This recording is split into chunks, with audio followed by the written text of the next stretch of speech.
Hello, today I'm going to break down a recent Washington Post article about Syria and connect it to key concepts from our political violence course. So, the basic summary of the article is basically the reports that Syria's government has reached a ceasefire and full integration agreement with a powerful Kurdish led military called the Syrian Democratic Forces, or the CDF.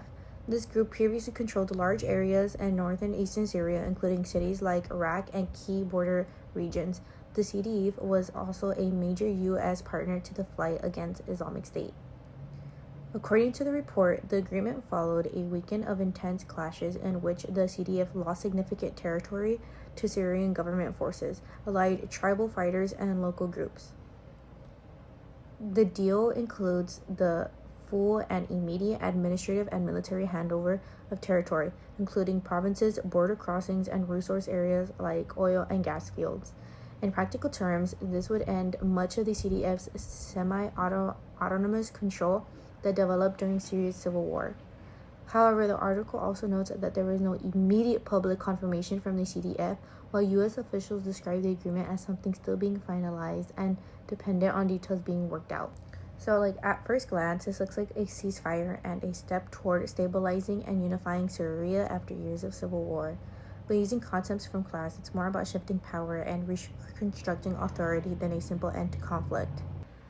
Before applying specific course concepts, it's important to clarify what this kind of ceasefire integration actually represents in civil war context. Agreements like this are often less about fully ending violence and more about formalizing changes that have already happened on the ground. In many civil wars, control of territory shifts before any formal political agreement is reached. Once one side gains a clear military advantage, as the Syrian government appears to have done in this case, the bargaining range between actors changes dramatically. The weaker side may no longer be negotiating from a position of equal leverage, but instead trying to preserve some autonomy or security through incorporation into the stronger state. So what is being described as ceasefire can also be understood as a moment of political reordering, a transition from de facto autonomous control by armed groups to de jure restoration of state authority.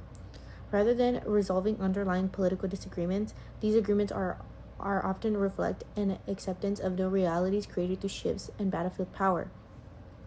This framing helps explain why the government is still uncertain and why key actors like the CDF may not immediately confirm its publicity. What looks like a unified settlement on paper may actually represent an ongoing negotiation of how power, security, and governance will be redistributed. One key concept this connects to is civil war fragmentation and state consolidation. Civil war rarely involve only two clear sides. Instead, they create multiple armed actors, state forces, militaries, and foreign-backed groups that shift alliances over time. In this case, the CDF went from being a U.S.-backed force fighting ISIS to now negotiating reintegration into the Syrian state. That shift shows how civil war actors often adapt based on changes in territorial control and power rather than fixed identity. This also connects to the idea of alliances shaped by opportunity structures, as the CDF lost territory in recent fighting. Its incentives changed, making negotiation and integration more appealing than continued resistance. At the same time, the Syrian government benefits by regaining control without extended conflicts. This reflects how actors in civil wars respond strategically to changing conditions on the ground.